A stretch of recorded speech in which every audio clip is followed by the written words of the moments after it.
I'm CT. When I'm not hosting podcasts, I live in the real world. I mean, everybody has to work, right? My job just happens to be CS, customer service. You know, solutions, relationships, and generating motivation to keep your team pumped up and connected to every single guest who moves through your store. This is C.T.C.S. Episode number 47, The Walls Don't Move, Only People Do. Transition walk number 1 as we head back to customer service today. And, old thought habits never disappear. Been gone for 11 days. So therefore, it's that transition period of, how do you go from talking with some of the most creative people on the planet when it comes to writing books and movies, TV shows and stuff like that, to all of a sudden you're going to be at a grocery store in front of everyday real people. And I had that conversation with Lois Stewart today. Do some research on Lois. You'll find out that she's just unbelievable. And we talked about how being in the public like that, such as customer service, really is the art of listening. And from the art of listening, life's everyday stage provides an atmosphere of entertainment. All right, I'm headed into the store. It has been 11 days since I've been here, but that's because I also have, I take Monday through Wednesdays off. And so that's 6 days there. But from being diagnosed with COVID-19, this is actually my 7th day. So if we're going to go by the rules of the CDC and things like that, I really should be wearing this mask for at least 3 more days because I don't want to give anybody COVID. I know we had a coworker that came back and wasn't wearing her mask, and that's how new guy Bill believes he got COVID. So the mask is definitely on. Well, it's pretty much like getting back on a bike. Instantly, your body goes into customer service mode, and you start super serving people, and you notice right away that your laugh is there, and you're listening to them, and they're saying things that are really quite funny. And I think that's the one thing that I missed over the past 11 days is that, guys, you have no idea that real people say the damnedest thing, and I can't help but laugh about it. My biggest pet peeve, and I think it's because I'm nighttime customer service, that means we clean the store. And I mean, we scrub the store, we make it look good for those that come in the next morning. It's one less thing that they have to think about. But I'm gone 11 days. You would think somebody would empty the vacuum cleaner, right? They did not. Jam-packed full. Not only that, but the screw is missing from the handle. It falls all over the place. So my first mission today is get that damn vacuum cleaner fixed because I'm going to need it tonight. 3 hours into the shift, and you can already hear it in my vocals. I'm very tired. The vocals are very tired. I didn't realize I had injured them as hard as I did, and the body itself is just taking a frickin' beating. I thought I was stronger than this, being out as long as I was and everything like that. But I mean, I'm only 3 hours in, and God Almighty, 6 hours still to go. I have a feeling it's going to be a rough night tonight. So it's 6:36 p.m. and I just had the conversation I didn't want to have with anybody. In my personal life and in my professional life, I've always been a pusher and reaching beyond where you're supposed to be going. And, I didn't know that having COVID-19 was going to affect me the way that it's affected me today. I'm that guy that can put in 9 to 12 hours a day. And the manager comes up to me and says, "Why are you moving so slow?" I didn't even think twice. I turned around so quickly to the manager and I said, because I had COVID, all right? I had COVID. Okay, I'm hurting. I'm having problems here and my body aches like you wouldn't believe. I didn't expect this. And not even an apology. And it's like, okay, I guess that's the way it's going to be. I did go and apologize to the manager. I said that I guess I was in a state of assumption in the way that because you guys have dealt with so many employees with COVID-19 that me coming in here already exhausted and basically taking my first baby steps, you guys would be used to something like that. And I said, I apologize. I'm sore. I'm exhausted. I did not expect to be this weak at all. And you get the answer. It's good. It's all good. And it's like I guess he was just sharing more concern of just wondering, are you okay? And I was the one that bit. Transition walk, day number 2. I do this thing called intentions. When I'm walking, my intention today is to do this. My intention today is to put focus on this. My intention today is to help heal this. And so by saying it out loud and by discussing it with my heart, it allows me to really kind of find the confidence to be able to face the right things. For instance, I know that the first day I complained a lot about the pain that COVID-19 continues to have. This is only day number 8. I don't want to make this episode all about my COVID and the pain that I'm going through. I've got to figure out a way to where we can help train each other to have pain management. Okay, we've already made it very clear there is pain. Now let's manage it. And I've got 3 days here to try to figure that out. All right, we made the agreement that once you're in the store, it's about pain management and everything like that, right? Keep everything under control. You're going to manage everything. But come on now. I think I have a legitimate one now. I really do. I have long hair. It's in the middle of my back. I'm wearing the mask again. My hair is getting underneath the mask. It's tickling my nose. It's like, and you just want to laugh about it at the same time. It's like it's the most irritating thing. It's like somebody tickling your feet. My wife and I are actually taking on the Oreo cookie company, and the reason why is because their Oreo thins look like that they are covered in chocolate, and then the cookie is on the inside of the chocolate. And they said, no, that's not it. We don't have a cookie like that. And yet, I'm sitting here right now looking at the fudge-covered Oreos, which are covered in chocolate. And so we think it's false advertising. And so we've written letters back and forth with them, and they are taking us on too. I'm very good at knowing who my local broadcasters are, and one of the things that I do when I see them is I recognize them, because there's no better feeling than being recognized in public. So I recognize a sports guy, and right away, because broadcasters are broadcasters, you start playing different head games, and he goes, I don't know what you're talking about. And so I said, big game tomorrow. I mean, come on, the big league is playing for their preseason. He goes, I don't know what you're talking about. And I said, wait a second. Did you switch TV stations? Because, I mean, I'm used to doing sports. And he goes, well, I don't know. Maybe I did. What channel are you watching? And I go, I still think you're with Channel 36. And he goes, yes. Because I'm a third-degree black belt, I'm very much aware of anything and everything that moves. I can spot things clear across the store and pretty much predict what's about to happen. An older gentleman, I can see him staggering his way toward the CS desk, and he looks like he's been weighted down with something. And I looked at new guy Bill, and I said, he's coming up here for his wallet. And he goes, what are you talking about? I said, I can tell by the way he's walking, and I can see it in his eyes that he has lost his wallet. And he comes up there like 30 seconds later. Anybody find a wallet? Sure enough, that's exactly what it was. I've been at this location for pretty close to 2 years, and I get to know who each and every one of these people are. These guests are more than guests. They're family members to me. And a gentleman comes in today, seen him a million times, usually a lot on the weekends and things like that. He's got bags in his arms and everything like that, not just regular bags. We're talking about bags full of clothes, bags full of so many things. And he lost his house, and he's currently homeless. And so I went over and I sat down with him in the bar area, and we talked. We sat there and sipped on water, and we talked about how that we were going to go through this struggle together. That whatever he needed for help and stuff like that, find the taxi to go to the hotel. Where maybe we need to get him into a new hotel. But these are my family, man. This kind of stuff. Reality is very difficult sometimes. Coca-Cola has a brand new product out. It's called Dream World Limited Edition, 0 sugar, dream flavored. And we're all drinking it because we want to make sure that we're on the same page here as to how we're going to describe this Coca-Cola. Let me take another drink here.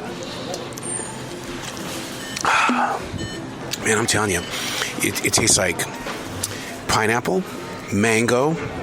You don't taste the Coke flavor at all, but it's got a flavor about it, and it says that it's a Coca-Cola creation. It's for a limited time, but man, it's refreshing.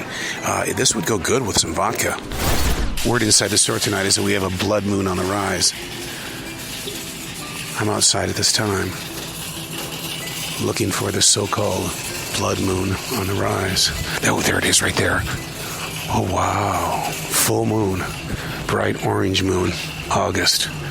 Temperature probably about 81, 82 degrees. Ooh, that. The werewolves are coming out tonight. Whew. How are we going to keep the vampires away? More importantly, could this be the night of the zombie apocalypse? We currently have a couple inside the store right now, they're on the electronic cart. We've talked about this on several different episodes. The electronic carts are a vehicle to get them out of the store. And so what they do is people tend to ignore the electronic carts, thinking, everything's fine. They're on the electronic carts. Well, the thing is that he keeps leaving the store. He's left the store 7 times, and she just goes back and forth. She's pacing back and forth on the main drag, and the cart is full. The one door to the left is locked at this point in time. That's usually the escape route that people do. So now we're just watching to make sure that we got to work our way, go have a conversation, work our way to get them to go to register number 1 and do the right thing tonight and not to try to do a run. And I know you're thinking, it's an electronic cart. What kind of a run?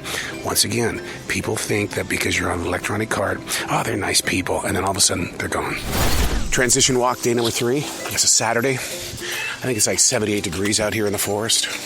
You can probably hear the birds, long-distance lawnmowers. I've been listening to some interesting music this morning in my attempt to respect time for what time is. We all have very little time in each day. So instead of complaining about it, what I'm trying to do is I'm trying to respect it.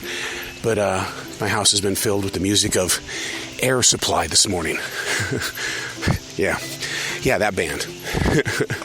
I was a jock on the radio when Air Supply first appeared on the music scene. Arista Records, man. In fact, I've talked with some of the bigwigs of Arista. We talked so much about the history of that label and what it did to AM as well as FM radio. So, but yeah, I don't think it was a memory stroll. I think it was just respecting the music as I was respecting time.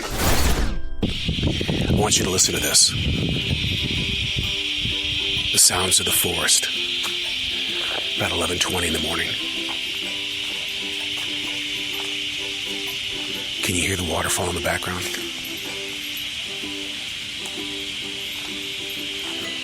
See, this is what I carry with me into CS during those moments when a guest comes in, carrying with them another lie about how they didn't get a discount 2 weeks ago, and yet this right here is going to be the day where they're going to get their $9 back.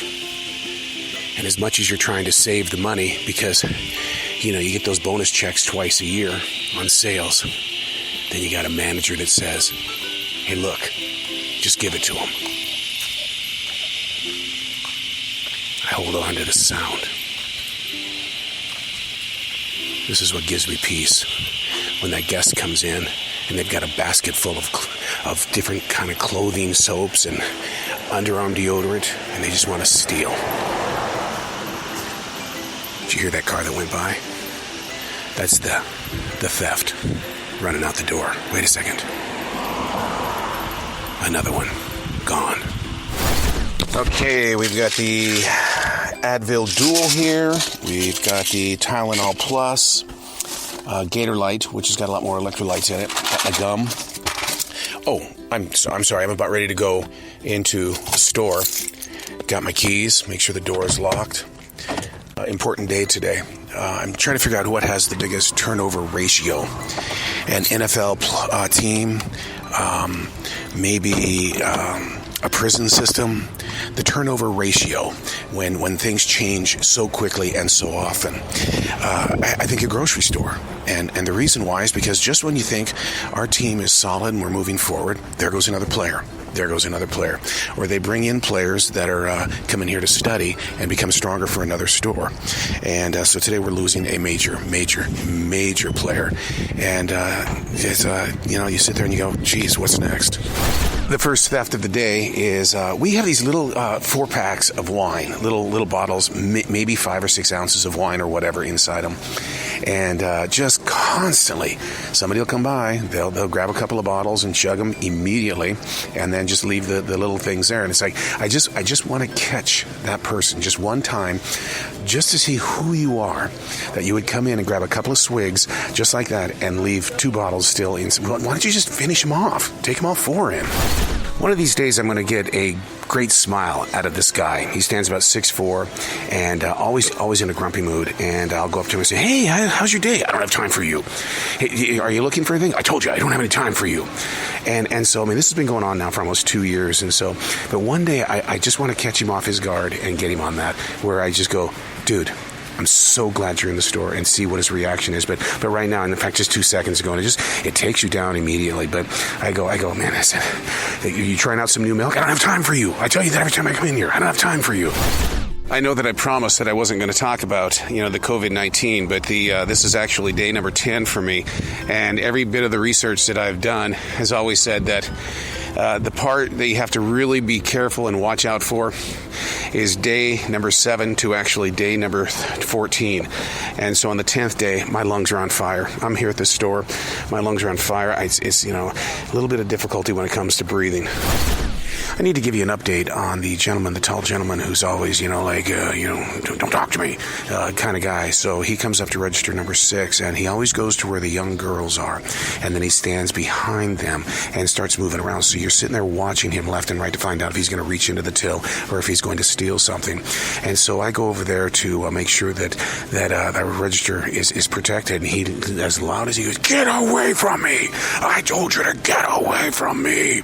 And so you make a scene, but then you go 3 to 6 feet away, and he knows that I'm watching him. He makes everybody feel so uncomfortable. This is how sneaky our guests are. A woman comes in to buy Josh Prosecco. It's 10% off if you get 6. Okay, you got that picture? 10% off. She's going to buy 5, but she's bringing a bottle back so that she can get her money back and buy 6, and then buy that other one so she can get the 10% off. No. Not going to happen. You got to buy all 6. It's not bringing anything back at all. Huge change of plans. Okay, you got to be the team lead. We've had a bagger all week that just doesn't show up, doesn't call, doesn't show up. And so we will be without a bagger from 5 until 10. So Mr. C.S. is going to be doing the bagging. And I said that the way we're going to do this, I'm not going to be bringing in 9-10 carts at a time because I have Achilles tendon injury. And I said, we'll do it at 5 carts at a time, and we'll just make it work. Because we're always trying to super serve our customers, we do have an open policy that if you overbuy, bring it back, we'll get you your money back. And so there are some that like to take advantage of that. A gentleman bought $300 worth of cheese. $300 worth of cheese. They did not need it. Now, here's the thing about that, is that we did honor it. He did bring it back. He did get his money back. But the very second that it left the register, it's thrown away because it left the building. It's a dairy product. So that was a lot of cheese where we just lost a ton of money on. When your transition walk is about ready to take place, and your bird and your dog are just going totally insane. You do realize when we go outside, I want peace and tranquility so that when I have to face people later on in customer service, I have that zone, okay? Well, okay, so you guarantee that we're going to have peace and tranquility out there then? Right? Oh, Ernie's the bird. He's the one screaming in the background. Jazzy's we got to get out of here so I can go find that transition. Man, you learn a lot of things when you take a transition walk through a forest. This past week, I have seen thousands of caterpillars. It's late August. Caterpillars are not a late August kind of a creation that's just out roaming around across the streets and through trees and things like that. So, of course, I had to do some research on this. And believe it or not, in the UK, the caterpillar this late in the season means a lot to the human being. It's very positive in the way that the caterpillar helps with the coughing as well as colds. And the reason why, it explains it. It says there's probably been an overabundance of rain, and there's more leaves, there's more pollen in the air, and the caterpillars are feeding their young. And so what happens when we're around pollen and stuff? We're all sneezing and coughing, and we feel like crap. So it's very positive to see these caterpillars out here. So what's happened here this week is that we've lost 2 managers. One, a training manager, has decided that this really wasn't his chosen career. And then we lost the other manager yesterday. So the vibe of this Sunday is pretty bizarre. And here's the reason why. The whole front end of the store, the front end, it's all guys. And see, when I came here 2 years ago, I was the only guy. One of my favorite things to do is to go around and talk with people that I basically create with and work with here at the store. And Sam back in Produce, we always break out into conversations about favorite bands, music, and things like that. And we just spent like 20 minutes talking about Collective Soul. And see, that to me, when you're talking to a real fan of music, not a radio person, not somebody who's out there promoting music or anything like that, but a real fan, and you hear them share their stories about the bands and stuff like that. That's very inspiring to me, to see somebody actually talking about music the way that these guys do. One of my favorite games to play is watching people at the Coinstar, where they come in with their coins and they change it for cash. And so I'll sit there and look in a bag, and I'll make a mental guess at how much they've got. Like, for instance, a guest just had $127 worth of nickels, pennies, and quarters. And it's just, I would have never guessed 127. I was thinking maybe 73 at the most. A guest is wanting to find Ruby Red Ocean Spray juice. They've been to 7 different stores, and nobody has it. So I'm here. I've got cranberry cherry. It's got to be ruby red. This is crazy. You don't think that we have a delivery problem in this country still? I mean, it's crazy in the way that we do, because, even when it comes to Topo Chico and stuff like that it goes away for 4 or 5 months, everybody's craving it. That's not good business, because it's like music. If you don't give me a new album every year and a half, I'm going to forget you even existed. You can tell that school starts for some areas of the city tomorrow, because there's a lot of parents inside the store, purchasing groceries, $375 to $500. We are really seriously balls to the wall. 3 and 4 people deep. We're not into that 3 and 4 people deep. So we got an entire staff and an extra staff to make sure that that we get them in, get them out, and make sure that they have an experience that's very positive. A guest comes into the store with a half gallon of milk. And right away, I know that she's bringing it back. Milk does spoil. Milk, things don't go right with it. I totally understand it. But the half gallon of milk is maybe 90% gone. There's just maybe a couple of sips in there. And she goes, I don't know why you guys keep selling me bad milk. This milk is horrible. And so bad I wanted to say, you've had 90% of it. Where along the 90% of it that's missing did you suddenly realize this is bad milk? And so what I did was to kind of just, not get tough on anything, because I believe in giving people, their, some total respect. Do you have a receipt? Nobody's ever asked me for a receipt before. And I go, today we're going to ask for a receipt. And so she gave me the receipt, everything like that. But it was just very strange. 90% of the milk is gone, and she just realizes that we've sold her spoiled milk. The CT good deed of the day. The sensors have been going off on 14A, which is back there by the freezer. And what's happened is that it drives us crazy up front, because it's going, which is doing exactly what it's supposed to do. It's supposed to tell us that something isn't right. And so we go back there, and I take a look at it, and I'm going, oh my God, the bolts are about ready to come out of the wall. So you go over to the section where you have tools, which is aisle number 7. I grab myself a pair of needle nose pliers, bend the paper back, and we did it. And a new guy, Bill, just went by. He did. So, that's what happens. The good deed of the day is the fact that to fix it. It's like for 2 weeks, those things have been going crazy, and nobody has fixed it until CT. Dun, dun, dun, dun.